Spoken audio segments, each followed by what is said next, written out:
I thought today, because we're talking about public space and identity, that we would talk a little bit about public art gone bad, or what happens when people don't like you, or they don't like your work. Because up until now, all of the talking that we've been doing about community-based work has been very neatly packaged. This is how it works. This is what happens, and then everybody is really happy. It's all warm and fuzzy, and everybody loves everybody and holds hands and sings kumbaya. But what if that doesn't happen? What if people don't like you, or they don't like your work, or they don't feel that you've represented a community in a way that it wants to be represented, especially when you're working with a community that is not your own? So I'm hoping to have a discussion with you today about that, about these two really big projects where that happened and was not expected, and then talk about some of the experiences that you're having with your groups too, and apply that to the readings that we did today. So our discussants, if you guys could start the discussion talking about the Maya Lin article and some of the ideas that came to mind as you were reading that this week. You can just jump in.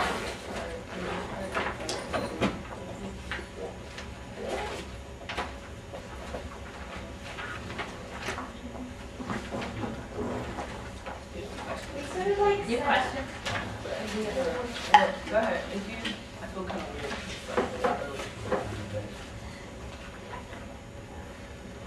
weird. Should we just start by asking some questions? Sure.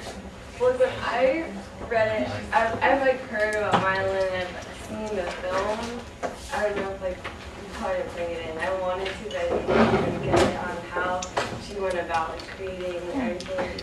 I just thought it was crazy that she was my age or younger, and I was just wondering how do you decide if your ideas or your art are worthy of entering them into a national competition like that? Not that I wouldn't have the confidence, but it's just I don't know, I just found that really crazy.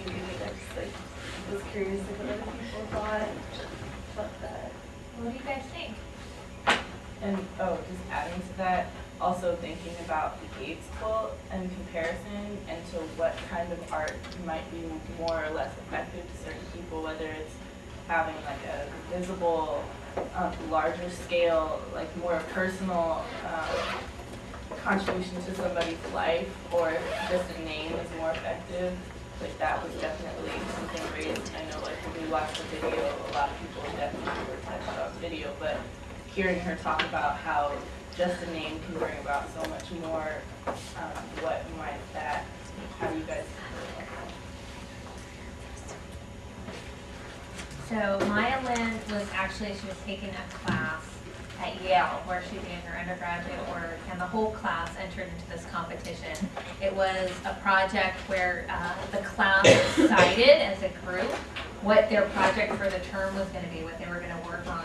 And the announcement, they were working on memorials, and when the announcement came out, they decided that they would all send in their work. And she was 20 years old when her work was selected for this huge, huge project. And it was a blind competition, meaning that, does anyone know what is a blind competition? It's just